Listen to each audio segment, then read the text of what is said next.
Hi dears, എന്തൊക്കെ എല്ലാവരുടെയും വിശേഷം? എല്ലാവരും സുഖമായിരിക്കുന്നോ? ഇന്ന് സദ്യ സ്പെഷ്യൽ മത്തങ്ങ പയർ എരിശ്ശേരിയുടെ റെസിപ്പി കൊണ്ടാണ് വന്നിട്ടുള്ളത്. അപ്പോൾ ഒരുവിധം എല്ലാവർക്കും ഉണ്ടാക്കാൻ അറിയുന്നൊരു റെസിപ്പി ആയിരിക്കും അല്ലേ? അപ്പോൾ അറിയാത്തവർക്ക് വേണ്ടി ഷെയർ ചെയ്യാണ്, കാണാൻ ഇഷ്ടമുള്ളവർക്ക് വേണ്ടിയിട്ടും ഷെയർ ചെയ്യാണ് കേട്ടോ. അപ്പോൾ ഓണമൊക്കെ വരികയല്ലേ, അപ്പോൾ ഓണത്തിൻ്റെ റെസിപ്പീസ്, സദ്യ സ്പെഷ്യൽ റെസിപ്പീസൊക്കെ പോസ്റ്റ് ചെയ്യുമ്പോൾ മത്തങ്ങ പയർ എരിശ്ശേരിയുടെ റെസിപ്പി കൂടി വേണമല്ലോ. അപ്പോൾ അതുകൊണ്ടാണ്. അപ്പോൾ റെസിപ്പിയിലേക്ക് പോകുന്നതിന് മുമ്പ് വീഡിയോ എല്ലാവരും ഒന്ന് സ്കിപ്പ് ചെയ്യാതെ മുഴുവനായിട്ട് കാണാൻ ശ്രമിക്കണേ. അപ്പോൾ നമുക്കിത് എങ്ങനെ ഉണ്ടാക്കുന്നത് നോക്കിയാലോ. അപ്പോൾ അതിനായിട്ട് ഞാനിവിടെ എടുത്തിട്ടുള്ളത് 1/2 കിലോ മത്തങ്ങയാണ്. അത് നല്ലപോലെ കഴുകി കട്ട് ചെയ്ത് വെച്ചിട്ടുള്ളതാണ്. അതിലേക്ക് ഞാൻ 1 കപ്പ് പയറാണ് എടുത്തിട്ടുള്ളത്. ഞങ്ങളുടെ ഇവിടെ ഉണക്കപ്പയർ എന്നൊക്കെ പറയും കേട്ടോ, ചിലർ വെള്ളപ്പയർ അങ്ങനെയൊക്കെ പറയും.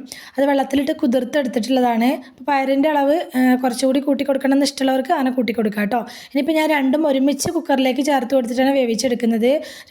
രണ്ടും കുക്കറിലേക്ക് ഇട്ട് കൊടുത്ത ശേഷം അതിലേക്ക് ആവശ്യമായിട്ടുള്ള ഉപ്പ് ഇട്ട് കൊടുക്കുക. 1/2 ടീസ്പൂൺ മുളക് പൊടി, 1/4 ടീസ്പൂൺ മഞ്ഞൾപ്പൊടി, വളരെ കുറച്ച് മാത്രം വെള്ളം ഒഴിച്ചു കൊടുത്തിട്ട് നമുക്കിതൊന്ന് വേവിക്കാനായിട്ട് വെക്കുക. അപ്പോൾ വെള്ളത്തിൻ്റെ അളവ് ഒരിക്കലും കൂടി പോകരുത്. അപ്പോൾ നമ്മുടെ മത്തങ്ങ എരിശ്ശേരി വെള്ളം പോലെ ആയി പോവും. അങ്ങനെ ആവാൻ പാടില്ല. കുറച്ച് കട്ടിക്കാണ് ഈ കറി ഉണ്ടായിരിക്കേണ്ടത്. അപ്പോൾ ഞാനിപ്പോൾ ഒരു 1/2 കപ്പോളം വെള്ളം ഒഴിച്ച് കൊടുത്തിട്ടുണ്ട്. ഇനി കുക്കർ മൂടി ഇതൊന്ന് വേവിക്കാനായിട്ട് വയ്ക്കുക. ഞാൻ സമയം കൊണ്ട് നമുക്ക് തേങ്ങയുടെ അരപ്പൊക്കെ റെഡിയാക്കി എടുക്കുക. മിക്സറ് ജാറിലേക്ക് 1 കപ്പ് തേങ്ങയും 1/2 ടീസ്പൂൺ ജീരകവും അതുപോലെ തന്നെ ഇതിൻ്റെ എരിവിന് ആവശ്യമായിട്ടുള്ള പച്ചമുളകും കൂടി ചേർത്ത് കൊടുക്കുക. എന്നിട്ട് 1/4 കപ്പ് വെള്ളം കൂടി ഒഴിച്ചിട്ട് നമുക്കിതൊന്ന് അരച്ചെടുക്കണം. നല്ല മഷി പോലെ അരച്ചെടുക്കേണ്ട ആവശ്യമൊന്നുമില്ല, ചെറിയ തരികളോട് കൂടിയിട്ട് തന്നെ അരച്ചെടുക്കുക. അപ്പോൾ ഞാൻ അരച്ചെടുത്തുകൊണ്ട് വന്നിട്ടുണ്ട്. ഇനി അതൊരു സൈഡിലേക്ക് മാറ്റി വയ്ക്കുക. ഇനി വേറൊരു പാൻ അടുപ്പിലേക്ക് വെച്ച് കൊടുക്കുക. എന്നിട്ട് അതിലേക്ക് വെളിച്ചെണ്ണയാണ് ഒഴിച്ചു കൊടുത്തിട്ടുള്ളത്. 1/2 ടീസ്പൂൺ കടുകും കൂടി ചേർത്ത് കൊടുത്തിട്ടുണ്ട്. അപ്പോൾ നാടൻ കറികളൊക്കെ എപ്പോഴും വെളിച്ചെണ്ണയിൽ തന്നെ ചെയ്യണം കേട്ടോ, അപ്പോഴാണ് നല്ല ടേസ്റ്റ് ഉണ്ടാവുക കറിക്ക്. കുറച്ചധികം വറ്റൽമുളക് ഞാൻ പൊടിച്ച് ചേർത്ത് കൊടുത്തിട്ടുണ്ട്. അതുപോലെ തന്നെ കുറച്ചധികം തന്നെ കറിവേപ്പിലയും കൂടി ചേർത്ത് കൊടുത്തിട്ടുണ്ട്. നന്നായിട്ടൊന്നും മൊരിയിച്ചെടുക്കുക. മൊരിഞ്ഞ് വന്ന സമയത്ത് ഇതിലേക്ക് 1 കപ്പ് നിറയെ ഞാൻ തേങ്ങ എടുത്തിട്ടുണ്ട്. അപ്പോൾ തേങ്ങയൊക്കെ ഇപ്പോൾ ഒരുപാട് റേറ്റ് കൂടുതലാണെന്ന്, അതുകൊണ്ട് തന്നെ നിങ്ങളുടെ അളവിന് നിങ്ങൾക്ക് ഇഷ്ടമുള്ള അത്ര എടുക്കുക കേട്ടോ. ഞാനിപ്പോൾ 1 കപ്പ് നിറച്ചെടുത്തിട്ടുണ്ട്. ഇനി നമുക്കിത് നന്നായിട്ടൊന്ന് വറുത്തെടുക്കണം. അപ്പോൾ നല്ലപോലെ കളർ ചേഞ്ചായി വരുന്നത് വരെ നമ്മളിത് വറുത്തെടുക്കണം. ഫ്ലെയിം ഒരിക്കലും കൂട്ടി വെക്കരുത്, ഫ്ലെയിം കുറച്ച് വെച്ച് നല്ല ക്ഷമയോടെ നിന്നിട്ട് വേണം കേട്ടോ ഇത് വറുത്തെടുക്കാനായിട്ട്. അപ്പോൾ നല്ലൊരു ബ്രൗൺ കളർ ആവുന്നത് വരെ നമുക്കിത് വറുത്തെടുക്കണം. സബ്സ്ക്രൈബ് ചെയ്യാതെ കാണുന്ന നമ്മുടെ പുതിയ കൂട്ടുകാർ ആരെങ്കിലും ഉണ്ടെങ്കിൽ പ്ലീസ് ഒന്ന് സബ്സ്ക്രൈബ് ചെയ്ത് സപ്പോർട്ട് ചെയ്യണം കേട്ടോ. അതുപോലെ തന്നെ കണ്ടുകൊണ്ടിരിക്കുന്ന സമയത്ത് വീഡിയോ ഇഷ്ടമാവുന്നുണ്ടെങ്കിൽ മറക്കാതെ ലൈക്ക് ബട്ടൺ ഒന്ന് പ്രസ് ചെയ്ത് വെക്കണേ. അപ്പോൾ നമ്മുടെ തേങ്ങയൊക്കെ നന്നായിട്ടൊന്ന് വറുത്തെടുത്തിട്ടുണ്ട്. ഇനി നമുക്ക് ഫ്ലെയിം ഓഫ് ചെയ്യാം. ഈ സമയം കൊണ്ട് തന്നെ നമ്മളുടെ പയറും മത്തങ്ങയൊക്കെ വെന്ത് വന്നിട്ടുണ്ടാവും. അപ്പോൾ പ്രഷറൊക്കെ പോയ ശേഷം ഞാൻ ഒന്ന് തുറന്ന് നോക്കിയിട്ടുണ്ട്. 2 വിസിലിന് കേട്ടോ ഞാൻ വേവിച്ചെടുത്തിട്ടുള്ളത്. 2 വിസിലിന് തന്നെ അത്യാവശ്യം നല്ല രീതിയിൽ വെന്ത് വന്നിട്ടുണ്ട്. ഇനി ഉടയാതെ കിടക്കുന്ന മത്തങ്ങ കഷ്ണങ്ങളൊക്കെ നമുക്ക് ജസ്റ്റ് ആ തവി വെച്ചിട്ട് ഒന്ന് അമർത്തി കൊടുത്ത് ഒന്നങ്ങ് ഉടച്ചെടുക്കുക. ഈ സമയത്ത് ഫ്ലെയിം ഓൺ ചെയ്ത് കൊടുക്കണം കേട്ടോ.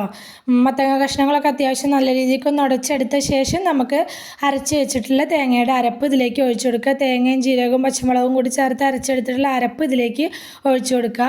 എന്നിട്ട് നന്നായിട്ട് തന്നെ ഇതൊന്ന് മിക്സാക്കി എടുക്കണം. മിക്സാക്കി എടുത്തിട്ട് കൈ വിടാതെ ഒന്ന് നമ്മൾ ഇളക്കി എടുത്തിട്ട് നല്ലപോലെ ഒന്ന് ചൂടാക്കി എടുക്കണം.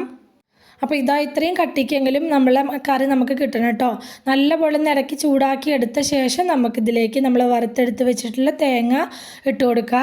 അപ്പോൾ തേങ്ങ ഇടുന്ന വീഡിയോ മിസ്സായി പോയി കേട്ടോ, അപ്പോൾ അതെങ്ങനെയോ ഡിലീറ്റ് ആയി പോയിട്ടുണ്ട്. ഞാൻ ഫ്ലെയിം ഓഫാക്കി കൊടുത്തിട്ടുണ്ട്. എന്നിട്ട് നന്നായിട്ടൊന്ന് മിക്സാക്കി എടുക്കുക. ഈ വറുത്തെടുത്ത തേങ്ങ ഈ കറിയിലേക്ക് നന്നായി ചേരുന്ന വിധത്തിൽ നന്നായിട്ടൊന്ന് മിക്സാക്കി എടുക്കുക. ഇത്രയേ ഉള്ളൂ കേട്ടോ. നമ്മുടെ അടിപൊളി മത്തങ്ങ പയർ എരിശ്ശേരി ഇവിടെ റെഡി ആയിട്ടുണ്ട്. അടിപൊളി ടേസ്റ്റാണ്. അപ്പോൾ പലരും പല രീതിയിൽ മത്തങ്ങ എരിശ്ശേരി വെക്കുന്നത് കണ്ടിട്ടുണ്ട്, ഈ വറുത്തിടാതെ വെക്കുന്നതും കണ്ടിട്ടുണ്ട് കേട്ടോ.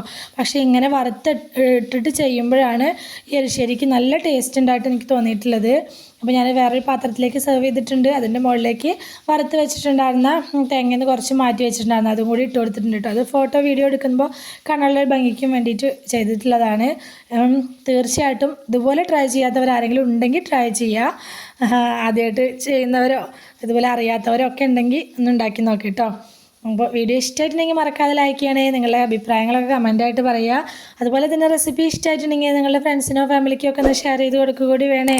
ഇതുവരെ കൂടെ നിന്ന് സപ്പോർട്ട് ചെയ്തിട്ടില്ല എൻ്റെ എല്ലാ മുത്തുമണികൾക്കും ഒരുപാട് നന്ദി. എന്നാൽ ശരി, സിമ്പിൾ ആൻഡ് ടേസ്റ്റിയ റെസിപ്പിയുമായി ഞാൻ വീണ്ടും വരാം. ബൈ.